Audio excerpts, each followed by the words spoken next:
top. It's where he ultimately scored all of his points. And Langenderfer, like you mentioned, NCAA qualifier last year. And this weight class, arguably the toughest weight class in the Big Ten. You have Zane Rutherford from Penn State, the #1 wrestler in the country. You have Brandon Sorensen from Iowa, the #2 wrestler in the country. Jason Surtis, the #3 wrestler in the country from Northwestern. Surtis, a NCAA champion in 2014. Both Sorensen and Rutherford returning All-Americans, so this weight class is nowhere close to wide open. Yeah, to say the least. Langenderfer going to have a hard time getting back to that third-place finish that he had last year at the Big Ten Championships. And what you need to see Richards do in this bout, he needs to create offense on his feet. We saw he struggled on the mat on Friday night against Purdue. And if Langenderfer gets on top early and weathers Richards, this match is going to go south very quickly. Both fighting for hand and head position. Just about a minute gone on in the first period. Richard needs to close the gap there. He just shot from way too far wide open. Langenderfer gets to that front headlock and jacks that underhook up on the right side and just tosses Richards to the out-of-bounds line. They're going to get a fresh start, 1:46 left in the first period. Wrestlers start back up at the middle of the mat. Richards controlling that right wrist, comes up to a club on the right side. Going to pass elbows. We go blood time, Kalen Richards. We're going to get a break in action here. As a medical staff from Michigan State comes to check it out. He's got a little scratch on his face. But as you know, if there's blood, they got to take care of it. Yeah, absolutely. You don't want any health issues here and could possibly stop any wrestling towards the end of the season. That's not what we want. So medical staff here today doing a great job of taking care of anything and everything that comes up. So we're sitting at Illinois leading 20-10. Christian, what do you think Michigan State's game plan is from here on out? Well, you have to think they know that Joe Johnson is going to have a hard time next bout with Isaiah Martinez, undefeated through his first 2 years in college wrestling, so they have to steal a win here. Irvin highly finished in the Big Ten last season. You have to think Richards wants to take this bout and get his team back in this duel. Yeah, especially with only 3 bouts left in this duel. And like you mentioned, it's going to be a tough test for Joe Johnson against Isaiah Martinez next. The Spartans are going to need to be able to get as many points out of 149 and 165 as they possibly can, not knowing what the certainty of 157 is going to be. Yeah, and the Spartans have really struggled in this bout, just primarily because they've given up bonus points. A tech fall at 174, tech fall at 184, and a fall at 133 pounds. So Langenderfer gets a 2-point takedown to take the lead. 35 seconds left in this first period. And Richards gets to his feet, but Langenderfer does a great job of getting his hips in, lifting and returning Richards back to the mat. Langenderfer with the 2-0 lead over Richards with just about 20 seconds left in this first period. And Richards is doing a great job of knee sliding and getting up to his feet, but Langenderfer staying in tight, not letting any hip separation get in, and just keeping his hips in, getting big lifts and returns.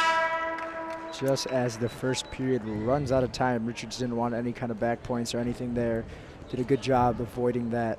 Richards has that right knee heavily taped and looked like he kind of tweaked it out a little bit there to the end of the first period.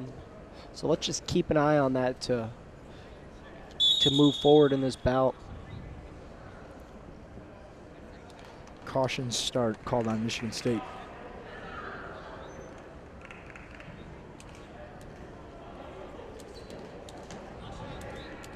It's another caution. Richards very eager to pull his move, and there he gets a chance. And a quick escape by Langenderfer. 3-0 lead now. And Richards has to be looking for a takedown here. He's doing a great job of moving his feet, continuously circling right and left, moving laterally. This is Langenderfer holding position in the center of the mat. Fighting for that position. Richards clubs hard on that with that right hand. Langenderfer penetrates in, looking for a shot, snaps him down. Both on their knees. Langenderfer gets back up to his feet, pulling hard, and does a great job transitioning to a single leg on the out-of-bounds line, but not enough real estate to work with. They're going to get a fresh start. 1 minute and 17 seconds left in the second period. Richards did a great job avoiding any kind of shot there by Langenderfer as they were moving out of bounds at the same time. I want to see Richards get to his offense here. He's doing a great job of moving his hands and moving his feet, but has yet to create any realistic attacks. And you mentioned the offense. For everyone watching at home, if you watch their feet as they push, you can really tell. Sometimes it might be confusing by who has arm position, but watch as they drive with their feet. Richards looking to score here. Langenderfer in on that attack, but Richards sit in the corner. He's got the crotch lock, and he hooks that right ankle. And a 2-point takedown for Richards. He even had time to readjust his headgear that was falling off there. And a 1-point escape. That was great for Richards to steal that takedown. And once again, another video challenge by the Fighting Illini. As the officials will meet near the booth.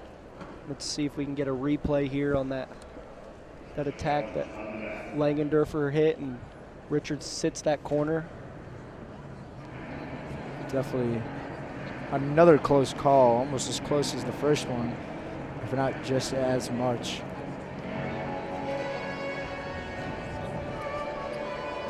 As Richards is also being aided for that cut.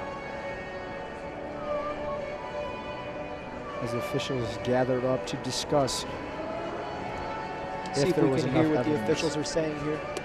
Very close to our booth.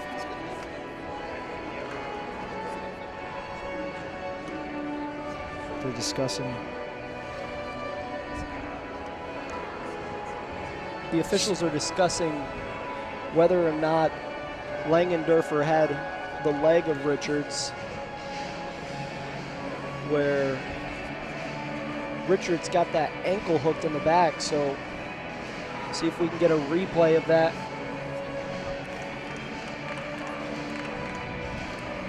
This will be a pivotal point in this bout. Yeah, as you mentioned, score being so close, this call will definitely influence the remainder of the period, and then going into the third period with only 19 seconds left in here in the second. And you know, this is kind of where the Spartans struggled on Friday, getting points late in the second and third periods. And those points are very crucial, because once the wrestlers start getting worn down and stuff, it's very easy to capitalize on any technical errors in whether it comes in a wrong move or technique. So definitely interesting to see what the officials come up with here. Still discussing, no decision has been made, as they discussed for quite a while on the first one. Yeah, the officials, I think what they're looking to see is whether or not that Kalen Richards had control. He's behind the arms. He had that ankle hooked, but did he actually have control of Langenderfer for the time that they called the takedown? A lot of discussing back and forth between the two officials. And it looks like they have officials agreed on a decision. The call stands. Kalen Richards is going to be awarded the 2-point takedown, followed by Langenderfer's 1-point escape. 4-2 bout, 17 seconds left in the second period.